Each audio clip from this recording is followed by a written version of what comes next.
अनवर पाशा, मैं पूछना चाहती हूं कि आज देवेंद्र फडणवीस मुख्यमंत्री महाराष्ट्र ने कह दिया कि कोई आयत वाली चादर नहीं जलाई गई, तो ये एक मिथ्या पर एक पूरा राज्य जला देना, नागपुर जला देना, ये कहां तक सही है?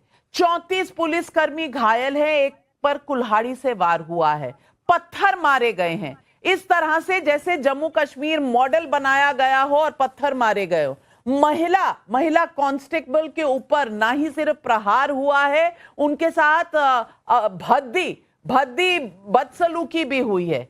क्या ये दिखाता है हमारी संस्कृति हमारे देश में क्या है? क्या इस बात से कि औरंगजेब की महिमा मंडन में आप अपने देश की महिला का सर नीचा करने की कोशिश करें, क्या ये हमारी संस्कृति सिखाती है? नाविका जी, मेरी आवाज पता नहीं आप तक पहुंच पा रही है नहीं, मैं बुलंद आवाज साफ और करारी आ रही है। बहुत शुक्रिया, बहुत शुक्रिया। देखिए, जो स्थिति इस वक्त बनी हुई है देश की, उससे साफ अंदाजा होता है कि भारतीय जनता पार्टी के पास कोई मुद्दा नहीं। भारतीय जनता पार्टी को प्रेम है औरंगजेब से, भारतीय जनता पार्टी को प्रेम है सालार गाजी से। वो ले दे करके इन्हीं नामों को उछालती है और देश में सांप्रदायिक एक उन्माद पैदा करने की कोशिश करती है। जब आप जनता के सवालों को हल करने में नाकाम हो जाते हैं, तो आपको इस तरह के मुद्दों और इस तरह के विषयों का आपको सहारा लेना पड़ता है। यही स्थिति आज बनी हुई है। हमारे लिए औरंगजेब कोई प्रायोरिटी नहीं है, भारतीय जनता पार्टी के लिए प्रायोरिटी है। भारतीय जनता पार्टी को इश्क है औरंगजेब से, मोहब्बत है औरंगजेब से। बिना औरंगजेब का नाम लिए इनको नींद नहीं आती, इनका पेट का खाना हजम नहीं होता। तो औरंगजेब इनके प्रिय हैं, इनको मुबारक हो। हमें तो देश की जनता की समस्याएं जो हैं उनको हल करना हमें प्रिय है। हम इस देश से बेरोजगारी को खत्म करना चाहते हैं, ये हमारी प्रायोरिटी है। हम इस देश में महंगाई को खत्म करना चाहते हैं, ये हमारी प्रायोरिटी है। हम इस देश में किसानों की समस्याओं का हल चाहते हैं। किसान जिस तरह से सुसाइड कर रहे हैं, हम उनके सुसाइड को रोकने के लिए प्रतिबद्ध है, उसके लिए वो हमारी प्रायोरिटीज हैं। इनके प्रायोरिटीज औरंगजेब रहे, इनको औरंगजेब मुबारक हो, इनको सालार गाजी मुबारक हो। हमें इनसे कोई लेना देना नहीं है, इनके पास कोई मुद्दा नहीं है सिवाय इन मुद्दों के। इसलिए ये जिस तरह से एक बच्चा अगर जिद करता है, उसको तो बाप उसको खिलौना दे देता है, माँ बाप उसको खिलौना देकर के बहला देते हैं।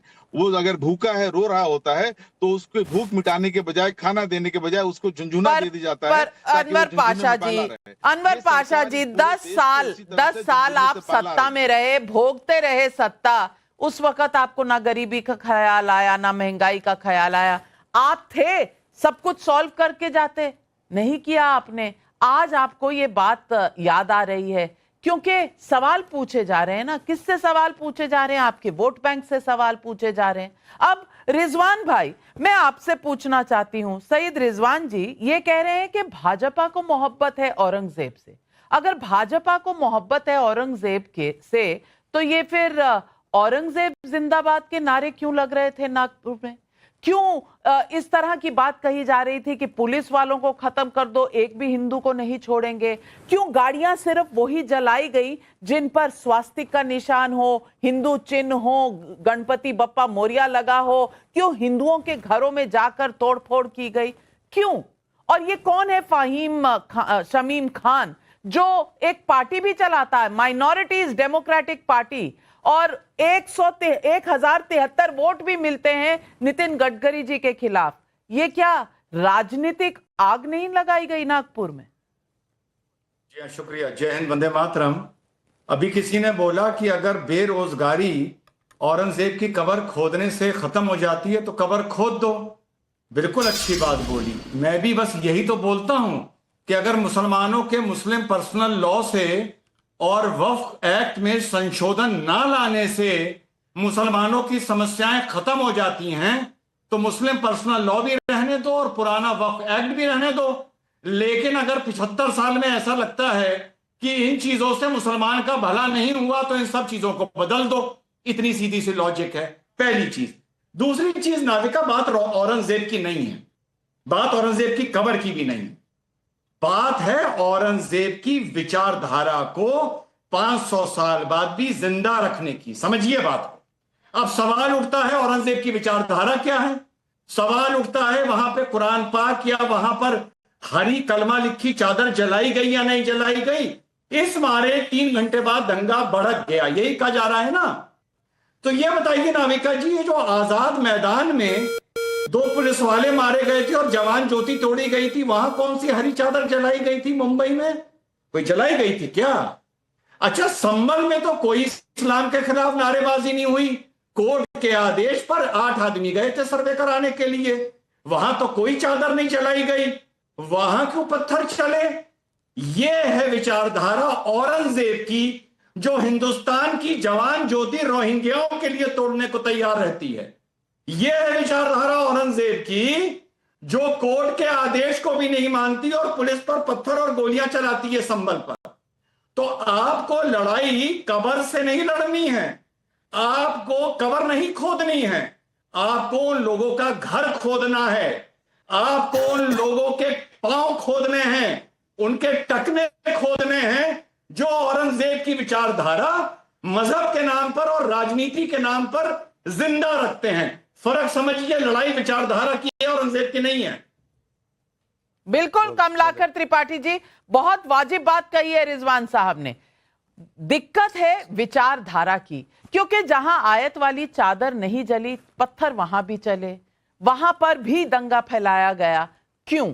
क्या ये विचारधारा है जो लोगों को इस तरफ ले जाती है? और इसी को गंगा जमुनी तहजीब कह रहे हैं, मिली जुली संस्कृति कह रहे हैं अखिलेश यादव जी। देखिए नाविका जी, ये लोग मुख में राम बगल में छुरी हैं। औरंगजेब या किसी भी नाम पर समाज में वैमनस्यता फैला करके ये सांप्रदायिक ध्रुवीकरण के नाम पर इन्होंने जिंदगी भर राजनीति की है, वही कर रहे हैं। हम तो एक सिंपल बात जानते हैं, ये जैसे बॉर्डर पर क्रॉस फायर होता है, इन्फिल्ट्रेशन करने के लिए, आतंकवादियों को घुसाने के लिए सामने वाले से बॉर्डर से फायरिंग की जाती है ताकि उसकी आड़ में वो लोग अंदर घुस जाएं। उसी तरह से महाराष्ट्र में अडानी को अभी मोतीलाल नगर विकसित करने के लिए 36,000 करोड़ का लैंड पार्सल देने का अप्रूवल हो गया। इसको, इस पे कोई बात ना हो, उसके पहले धारावी स्लम को करने के लिए 600 एकड़ के जगह को 1260 एकड़ मांगी जा रही जमीन को अप्रूव किया गया, जिसमें बांद्रा कुर्दला कॉम्प्लेक्स जैसी जगहें आती हैं। तो ये इस तरह के वनतारा प्रोजेक्ट, एक रिफाइनरी को जमीन अलॉट हुई, वन विभाग कहता है कि उसके पास इस तरह की कोई जू की परमिशन भी नहीं है और एग्जिस्ट भी नहीं करता। वहां प्रधानमंत्री जी जाते हैं, हम आप अगर एक हमारे यहां तोता मिल जाए तो जेल जा सकते हैं, वहां पूरा प्राइवेट जू चलाया जा रहा है। किस तरफ आप जा रहे हैं कमलाकर त्रिपाठी? राह भटकते जाएंगे तो आपका होगा क्या? और शिकारी आएगा, दाना डालेगा, जाल बिछाएगा और फिर किसी का शिकार करेगा। इस तरफ जाएंगे तो सबसे ज्यादा दिक्कत में आप ही पड़ेंगे, क्योंकि ये सब कुछ कांग्रेस के जमाने से चल रहा है, अब भी चल रहा था। गहलोत जी की सरकार में कितनी जमीनें दी गई, पहले ये पता कर लीजिए, फिर मैं आपसे बात करूंगी। लेकिन आज मैं पर्दाफाश करना चाहती हूं नागपुर में क्या हुआ, और मैं सुनवाना चाहती हूं कि किस तरह से कबूल किया गया है कि व्हाट्सएप पर अफवाह फैलाई गई। पहले सुनिए, अपने कानों से सुनिए और आंखों से देखिए, फिर डिबेट आगे करते। और वो हरे कलर की चादर थी, उस पे आयत कुरान शरीफ की पूरी आयतें लिखी थी, फिर उसको जलाया। ये आप एक बार मैं चाहूंगा, तस्वीरें आपने देखी या ये कहीं सुनी बातें? ये सर एक्चुअली वहाँ जो चश्मदीद लोग थे उन लोगों से बोला गया ये ना। आपने सुना किसी से? आपने खुद ने देखा? नहीं सर, देखा तो नहीं है, मगर हाँ किसी के मोबाइल पे ऐसे थोड़ा बहुत वो लड़के लोग जो दिखाते उसमें देखा है। लेकिन वो गलत भी तो किसी ने देखा नहीं है, कहीं सुनी बातें बता? देखा हुआ है, लोगों ने देखा हुआ, लोगों के व्हाट्सएप पे आया है, लोगों ने आया है फोटो वगैरह। मैं बोला कर मैं आपको गलत करूंगा। अच्छा, मुझे बताइए, व्हाट्सएप पे आप बहुत इंपॉर्टेंट बात बता गए, क्या व्हाट्सएप पे क्या जानकारी आई?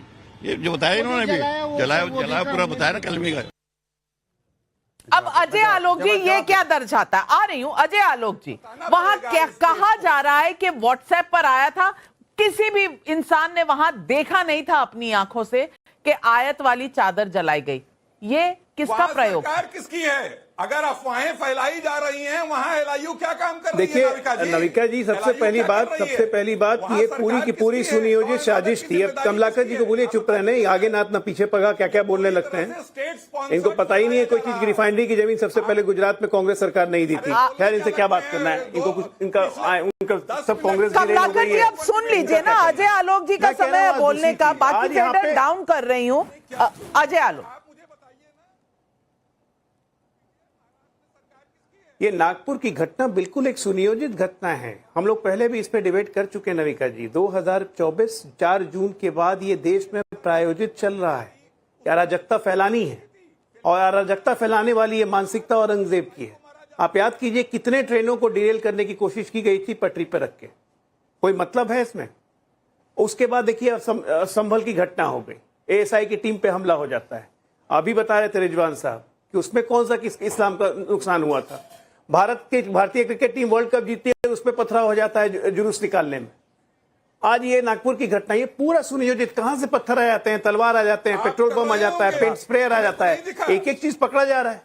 यही तो घटना है। उसके बाद ये लोग इनको उसको ढकने वाले लोग कहेंगे ये गंगा जमुनी तहजीब को बिगाड़ने वाले लोग हैं। नाजी मेला को बंद कीजिएगा तो कहेंगे गंगा जमुना तहजीब। अरे कहां थी गंगा जमुना तहजीब? कभी नहीं थी इस देश में गंगा जमुनी तहजीब।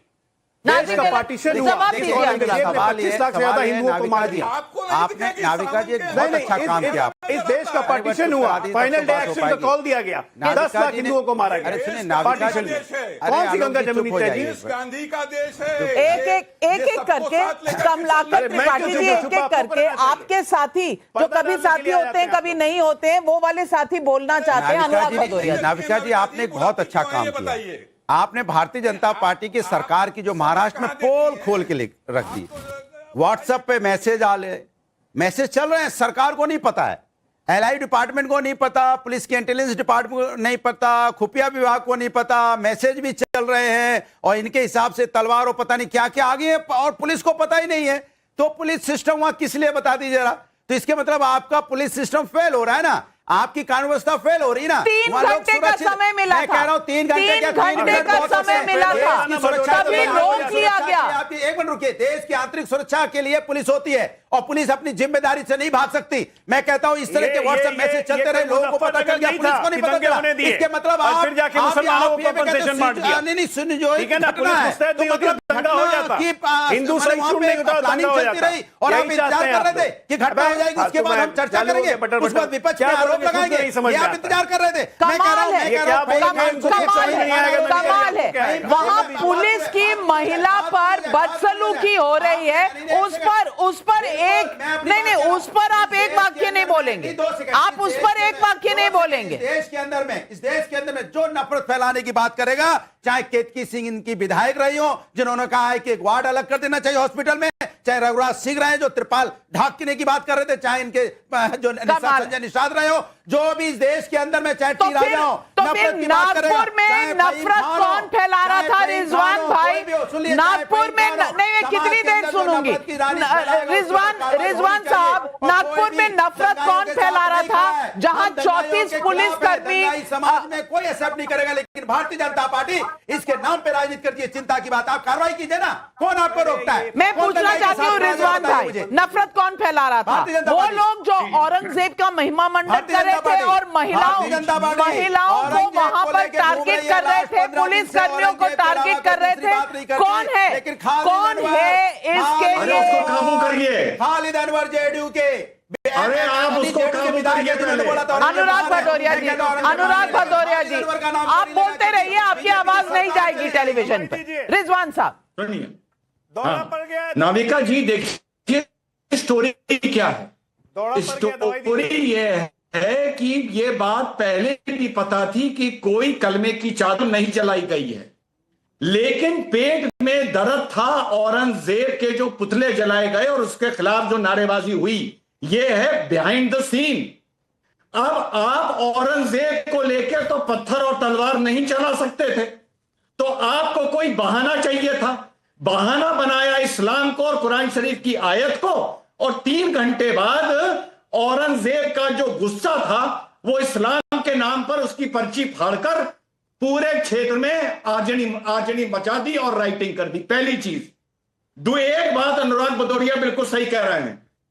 जब पुलिस के पास, पुलिस महिला के पास कोई आदमी इतना करीब आ जाए कि कुल्हाड़ी उसके हाथ में मार दे, तो 10 गज के अंदर हवाई फायर होना चाहिए था, और पास आने के बाद उस आदमी के सीने में 4 गोलियां गरम गरम डाल देनी चाहिए थी। ये नहीं करा पुलिस ने, ये पुलिस की नाकामी है। हाय तौबा नहीं मचा देते,